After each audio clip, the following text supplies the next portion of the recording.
monde, j'espère que vous allez bien. Je vous retrouve aujourd'hui dans cette nouvelle vidéo pour un tuto Fimo et ce sera sur le biscuit fourré. Donc j'attendais vraiment que mon matériel arrive pour vous faire ce tuto et je suis vraiment très contente de vous le faire. Alors on va tout de suite commencer par la liste du matériel. Donc vous allez tout d'abord avoir besoin d'une couleur de pâte Fimo, la couleur de votre choix pour faire votre biscuit fourré, donc la couleur du biscuit. Alors moi, comme vous voyez là, je prends du chair foncé numéro 45. Donc voilà, le numéro 45 et c'est en classique. Voilà. Ensuite, vous allez avoir besoin de Fimo liquide ou d'un coulis. Donc moi, j'utilise de la Fimo liquide pour faire le fourré en fait. Ensuite, pour votre Fimo liquide, vous allez avoir besoin d'une couleur de pastel sèche. Donc moi, là, je prends du rouge pour faire un truc à la fraise en fait, mais prenez la couleur de votre choix. Ensuite, pour gratter votre pastel sec, vous allez avoir besoin d'une lame ou d'un objet coupant. Donc moi, je prends une lame de chez Maped. Voilà, comme d'habitude. Ensuite, pour mélanger votre coulis, vous allez avoir besoin d'une feuille de papier aluminium ou de n'importe quel autre support. Donc moi, je prends de l'alu. Ensuite, vous allez avoir besoin d'un rouleau. Voilà. Et d'un porte-pièce. Donc là, par exemple, moi, je prends le moyen. Donc je veux que mon biscuit fasse cette taille pour une bague. Je trouve que c'est raisonnable.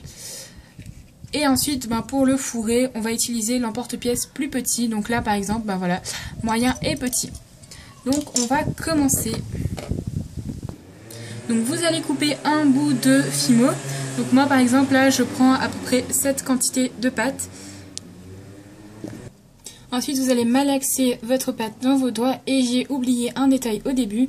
Il vous faudra votre effet cuit et bien sûr pour faire l'effet cuit il va vous falloir un pinceau. Donc que je vais vous montrer d'ailleurs tout de suite. Donc pendant ce temps je malaxe. Donc n'oubliez pas votre pinceau pour votre effet cuit. Donc une fois que vous avez malaxé votre pâte, bien malaxé votre pâte et que vous en avez fait une boule, vous allez venir prendre votre rouleau et l'aplatir, d'accord, pour faire la base du biscuit.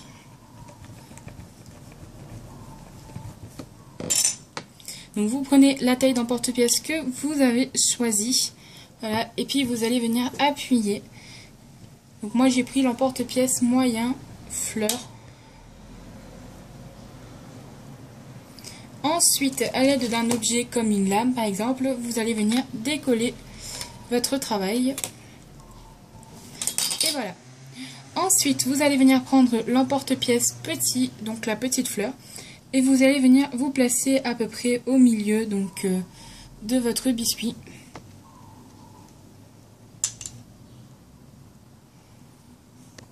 Voilà, donc vous allez placer votre emporte-pièce à peu près au milieu de votre biscuit pour faire l'intérieur et le fourré. Voilà. Et là, vous allez venir appuyer comme cela, puis vous retirez. Donc je suis désolée, vu que j'ai bien zoomé, l'appareil fait beaucoup de mise au point. Ensuite, vous allez enlever, donc ça c'est votre taille de biscuit. Ça c'est l'intérieur dont on n'aura pas besoin.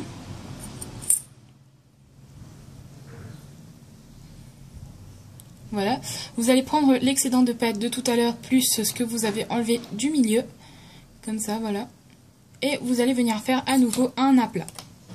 Donc vous allez conserver ça quelque part au loin. Quelque part, moi voilà, je le mets là pour que vous puissiez le voir. Je fais une boule. À l'aide d'un rouleau, je vais venir aplatir.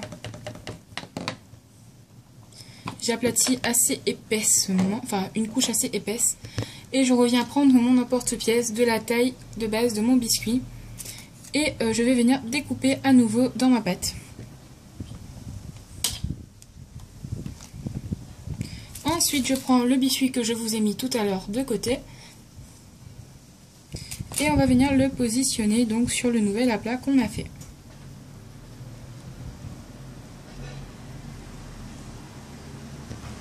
Voilà. Ensuite, moi, je décide de repasser mon emporte-pièce par-dessus pour avoir quelque chose de bien net. Parce que là, ça a un peu bafouillé. Avec la lame, je décolle.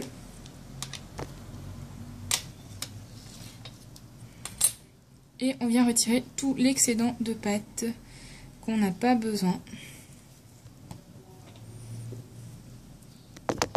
Donc une fois que vous avez bien positionné vos deux plaques les unes sur les autres, voilà ce que vous obtenez un petit peu. Et en fait vous allez venir lisser tous les contours pour que la pâte soit bien uniforme. Et donc là comme vous voyez il y a un petit creux et c'est là qu'on va faire le fourrage. Donc enfin, le fourrage, je sais pas comment on appelle. Et avant tout ça vous allez prendre un petit cure-dent et vous allez venir faire la texture du biscuit. Donc pour cela on va travailler juste sur la coque et pas sur l'intérieur. Donc comme cela, des va-et-vient.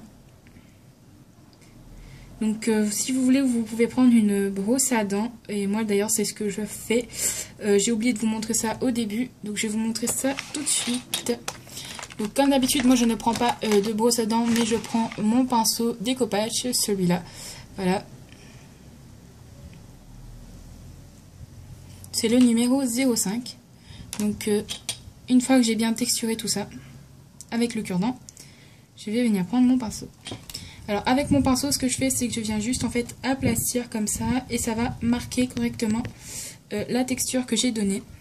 Ensuite, je viens prendre mon emporte-pièce fleur et j'essaye de le repositionner puisque voilà, depuis tout à l'heure ça bouge.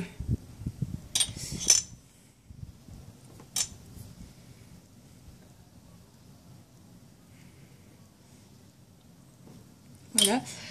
Je repose mes emporte-pièces pour obtenir ma fleur correctement. Ensuite, je prends l'effet cuit qui est là. Je prends mon pinceau. Et je vais juste prendre un tout petit peu d'effet cuit, pas beaucoup. Et je vais venir en mettre sur tout mon biscuit. Donc là, j'en ai sur ma table, hein, c'est ça que je prends. Je ne prends pas la table. Si vous n'avez cependant pas d'emporte-pièce, vous pouvez toujours découper des patrons en papier. La technique reste néanmoins la même, sauf que vous allez devoir découper avec un scalpel. Et c'est pour ça que je préfère les emporte-pièces au scalpel.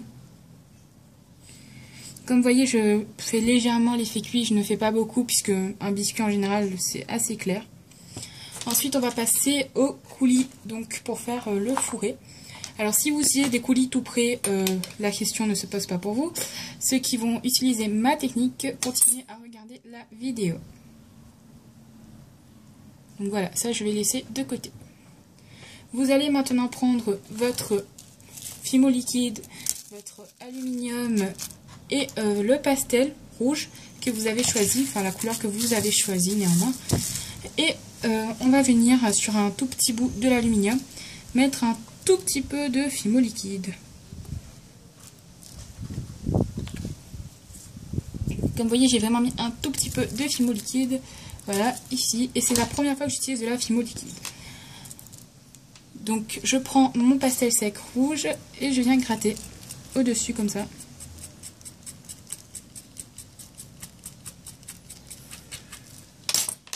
Ensuite, je vais venir prendre un autre cure-dent. Je suis désolée, il y a le truc qui s'est envolé avec le vent. Et je mélange. Ensuite, je reprends mon biscuit. Et je viens mettre ma fimo liquide dedans.